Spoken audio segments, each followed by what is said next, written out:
I, 28F, find myself in a complicated situation with my boyfriend Samuel, 30M, and I'm struggling to see a clear path forward.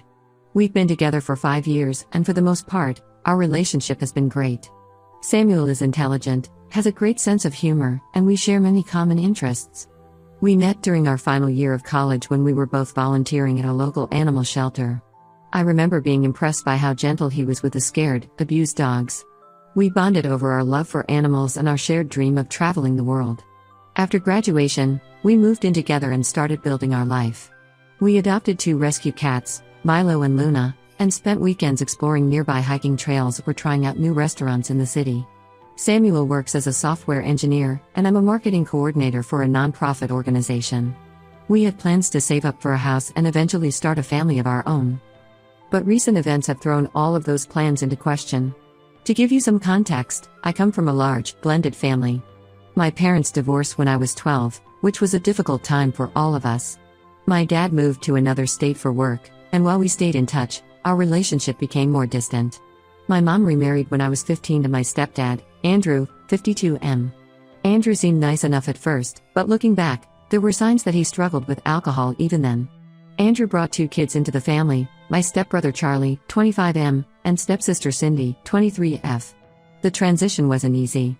I resented having to share my mom's attention and felt like an outsider in my own home. Charlie and I butted heads constantly, competing for the oldest child role. Cindy, being the youngest at the time, often got caught in the middle of our arguments. It took time, but eventually, we found our rhythm as a family. My mom had a way of bringing people together, always organizing family game nights or weekend trips to the lake. She encouraged us to support each other's interests, attending Charlie's basketball games, cheering for Cindy at her dance recitals, and helping me with my school newspaper articles. Over time, the step-sibling boundaries blurred, and we became genuinely close. A few years after Mom and Andrew got married, they had 2 more kids together, my half-brother Max, 16M, and half-sister Terry, 18F. I was in high school by then and initially felt a bit jealous of the new babies. But as they grew, I found myself taking on a protective big sister role. I taught Terry how to ride a bike and helped Max with his reading when he was struggling in elementary school. Last year, our world was turned upside down when Mom was diagnosed with stage 4 lung cancer. It came out of nowhere. She had always been healthy, never smoked a day in her life. The diagnosis hit us all hard, but we rallied around her. I took time off work to drive her to chemo appointments. Charlie flew in from out of state every other weekend to help out. Cindy put her college plans on hold to be at home more. Mom fought hard, but the cancer was aggressive. She passed away 6 months ago, just 2 weeks after her 50th birthday. We were all devastated, but Andrew took it especially hard. He had always enjoyed a drink or 2 in the evenings, but after Mom died, his drinking spiraled out of control. He'd disappear for days at a time, leaving the younger kids to fend for themselves. Charlie and I tried to step in where we could, but we both had jobs and our own lives to manage. About 2 months ago, I got a frantic call from Terry. She was in tears, saying that Andrew had left town suddenly and abandoned her, Max, and Cindy. Apparently, he had emptied their bank accounts, including the kids' savings accounts that Mom had set up for their college funds. He left a note saying he couldn't handle it anymore and just took off, leaving the kids alone in the house with no money and barely any food. I immediately drove over to the house, my heart pounding the whole way. When I arrived, I found the place in complete disarray. There were empty liquor bottles scattered around, unopened bills piled up on the counter, and a stack of past due notices from the utility companies. The fridge was nearly empty except for some moldy leftovers and a few cans of soda. Terry, Max, and Cindy were huddled together on the couch, looking scared and confused. I called our older brother Ryan, 26M, right away, and we agreed that the younger siblings needed to come stay with us for the time being. Ryan has a house with a spare bedroom, so he took in Max. I have a small 2-bedroom apartment, but I told Terry and Cindy they could stay with me. It was a tight squeeze, but we made it work. I had to take a leave of absence from my job to help get the kids settled and deal with all the legal and financial issues that came with Andrew's abandonment. This is where the problems with Samuel started to surface. When I first told him about the situation, he was supportive. He helped me set up the spare room for the girls and even went grocery shopping to stock up on their favorite foods. But as the weeks went on and it became clear that this wasn't just a short-term arrangement, Samuel started to get frustrated. He complained about the lack of privacy, saying he felt like he couldn't relax in his own home anymore. He grumbled about the increased grocery bills and utility costs. But what hurt the most was when he accused me of neglecting our relationship to focus on my siblings. I tried to explain to Samuel that this was a family emergency and that I didn't have a choice, these kids had no one else. Our dad has his own new family now and lives across the country. Andrew's family washed their hands of the situation, saying they had their own problems to deal with. It was up to me and Ryan to step up and be there for our younger siblings. But Samuel kept pushing back. He said I was parenting my adult siblings and enabling them to be dependent on me. He suggested we look into putting Max in foster care and finding a women's shelter for Terry and Cindy so we could get our lives back to normal. I was shocked that he would even suggest such a thing. These are my siblings, not some random kids we could just ship off to strangers. I told Samuel absolutely not, that my siblings were staying with us, and that if he couldn't support me through this difficult time, then maybe we needed to reevaluate our relationship. He accused me of being irrational and said I was choosing my family over him. I don't see it that way at all. I'm just trying to do the right thing and be there for my siblings when they need me most. Now Samuel is threatening to move out if I don't set some boundaries with my siblings. He says he didn't sign up for instant parenthood and that we're putting our life plans on hold for my family's drama. Part of me understands his frustration. This isn't what either of us planned for our late 20s. But a bigger part of me is disappointed and hurt that he can't see how important this is to me. I'm at a loss for what to do. Samuel and I have built a life together over the past 5 years. We've talked about marriage and kids of our own someday. I love him and the life we've created. But I also love my siblings, and I'm not going to abandon them when they've already lost so much. They're still dealing with the grief of losing Mom, and now they're grappling with feelings of abandonment from Andrew. They need stability and support now more than ever. Am I being unreasonable here? Should I be doing more to balance my relationship with my family obligations? I just don't know how to move forward from this. Any advice would be appreciated.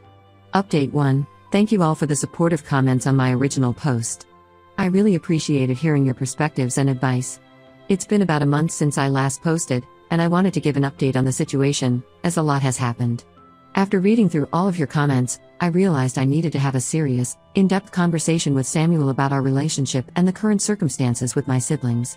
I asked my aunt to watch the kids for an evening so Samuel and I could have some uninterrupted time to talk. I started by acknowledging that I hadn't been as attentive to our relationship lately and that the sudden change in our living situation was difficult. I explained again how important it was to me to be there for my family during this crisis, drawing parallels to how supportive his family had been when his dad was sick a few years ago. I also opened up about my own struggles, the grief of losing Mom, the anger and betrayal I felt towards Andrew, and the overwhelming responsibility I now felt for my younger siblings. I admitted that I was scared and unsure about the future, but that I knew in my heart I was doing the right thing. Samuel listened, and for a moment, I thought we might find a way to work through this. He said he understood why I felt the need to help my siblings, but ultimately, he couldn't accept the current arrangement. He said he felt like our life plans were being derailed and that he didn't sign up to be an instant parent to my teenage siblings. We spent hours talking, trying to find a compromise. I suggested maybe we could look for a bigger apartment, or set up more structured alone time for us. But Samuel was adamant that he wasn't ready for this level of family responsibility. He said he needed space to think about whether he could continue in this relationship long term. It was a painful conversation, but as we talked, I realized that our values and priorities just weren't aligning anymore. As much as I care for Samuel, I know I'm doing the right thing for my family. I can't and won't abandon my siblings when they need me most. The next day, Samuel packed up some of his things and moved in with a friend. He said he needs time to think about everything. I'm sad, but also feeling a strange sense of relief. The tension in the apartment had been palpable, and now I can focus on my siblings without feeling guilty about neglecting my relationship. In the meantime, I've been focusing on getting Terry, Max, and Cindy settled into a routine. We found a lawyer who specializes in family law to help us navigate the legal issues around Andrew abandoning his parental responsibilities. It turns out he not only emptied the household accounts, but also cleared out college funds that Mom had set up for the kids years ago. We're working on tracking him down and seeing what legal recourse we have. I also reached out to my mom's side of the family for help. My Aunt Susan, 55F, has been amazing. She's been coming over regularly to help with cooking, laundry, and just giving the kids some extra emotional support. My cousins have also stepped up, taking the kids out for fun activities on weekends to give me a bit of a break. Work has been surprisingly understanding about my situation. My boss lost his own parents at a young age, so he's been incredibly empathetic. They've allowed me to shift to a part-time, work-from-home arrangement for now. It's a bit of a financial hit, but it allows me to be there for the kids while still keeping my job. I'm also looking into what kind of assistance programs we might qualify for to help with expenses. Terry has been my rock through all of this. Despite being only 18, she's shown incredible maturity and strength. She's taken on a lot of responsibility with household chores and helping Max and Cindy with schoolwork. She even started a part-time job at a local cafe to contribute to the household expenses, despite my insistence that she doesn't need to. I'm so proud of how she's handling everything. Max is struggling the most with all the changes. He's been having trouble in school, his grades slipping, and he's been acting out at home. I found a counselor who specializes in adolescent trauma, and he started weekly sessions. It's early days, but I'm hopeful it will help him process everything that's happened. In the meantime, I've been trying to spend one-on-one time with him, reviving our old tradition of Sunday morning pancakes and board games. Cindy has thrown herself into her art as a way of coping. She's always been creative, but lately, she's been producing some really powerful pieces. I've been encouraging her to pursue it, and we set up a little studio space in the corner of the living room for her to work on her paintings. It seems to really help her mood to have that creative outlet. As for me, I'm taking it one day at a time. There are moments when it all feels overwhelming, juggling work, household responsibilities, and the kids' emotional needs. But then there are moments of unexpected joy, like when we all end up in a giggle fit over a failed attempt at making homemade pizza, or when Terry and Cindy team up to prank Max, just like they used to when they were little. I miss Samuel, and part of me hopes he'll come around. We've exchanged a few texts, mostly about practical matters like him picking up more of his things. But I also know that I can't compromise on being there for my family. If he can't accept that, then maybe we're just not meant to be. For now, I'm focused on healing and creating a stable home for my siblings. Thank you all again for your support and advice. It's been a comfort knowing I have this community to turn to during tough times. I'll update again if there are any major developments. Update 2. It's been about 3 months since my last update, and I wanted to share some developments in our situation. First, the good news, we finally heard from Andrew. He reached out through his sister, apparently feeling remorseful about leaving the kids. It turns out he's been in rehab for the past 2 months getting treatment for his alcohol addiction.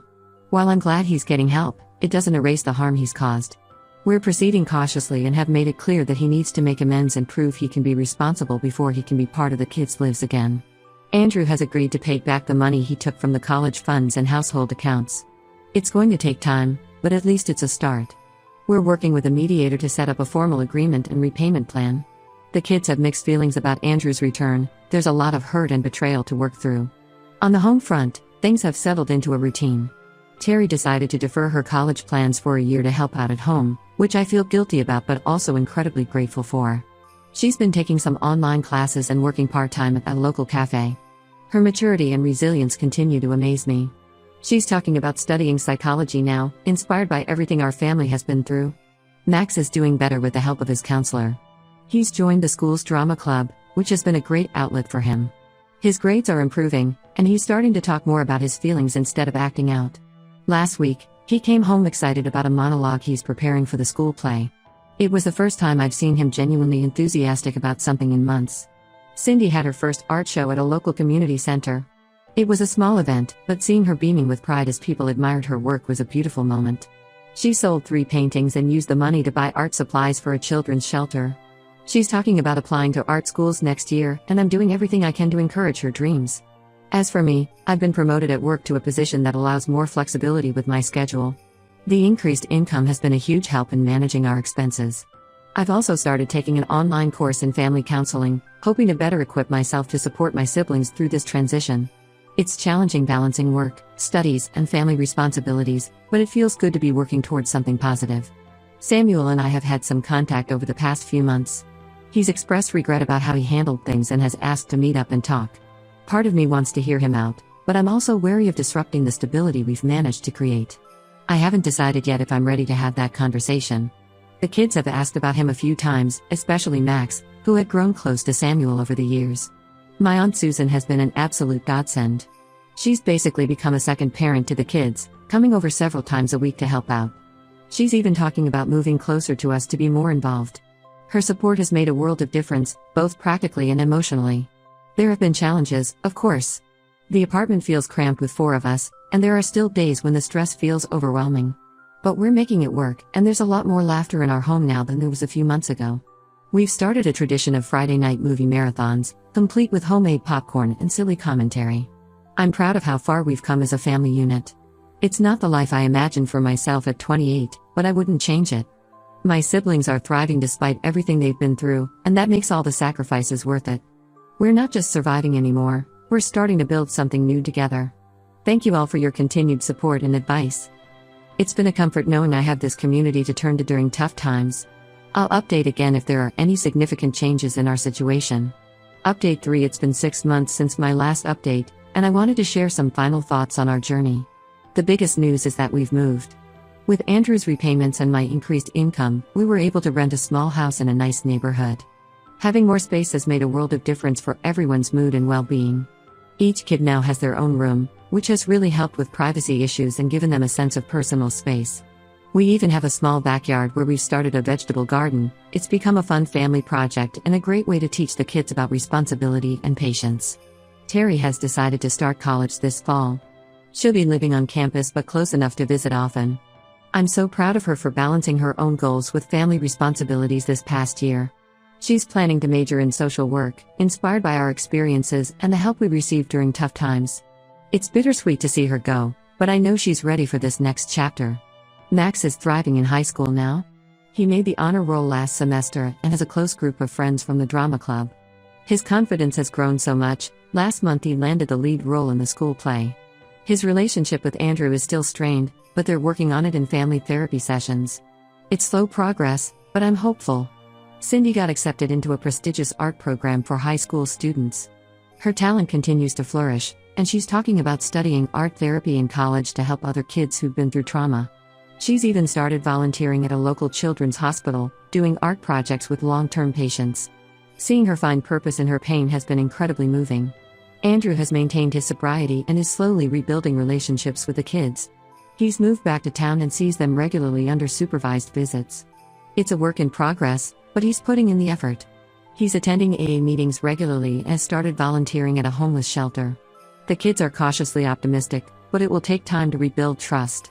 As for Samuel, we did meet up a few months ago. While it was good to get closure, we both realized we've grown in different directions. Our priorities and life goals just don't align anymore. We parted on friendly terms, but I know now that our relationship had run its course. It was painful, but I feel at peace with the decision. I've completed my family counseling course and am considering pursuing a degree in social work. This experience has shown me how much I enjoy helping families navigate difficult times. I've even started volunteering at a support group for young adults who are caring for younger siblings. Looking back, I'm amazed at how much has changed in a year. There were moments when it felt impossible, but we made it through together. My siblings and I are closer than ever, and while our family looks different now, it's strong and full of love. We still have challenges, of course. There are days when the responsibility feels overwhelming, or when grief hits us unexpectedly. But we've learned to lean on each other and to celebrate the small victories. Last week, we had a family game night that ended in a massive pillow fight, something that wouldn't have seemed possible a year ago. I've learned so much about resilience, love, and the true meaning of family through this experience. It wasn't the path I expected my life to take, but I wouldn't change it. Seeing my siblings heal and thrive despite everything they've been through has been the most rewarding experience of my life. To anyone out there facing similar challenges, know that it does get better. With love, patience, and perseverance, you can build something beautiful out of even the most difficult circumstances. It's not always easy, but it's worth it. Thank you all for being part of this journey with me. Your support and advice have been invaluable.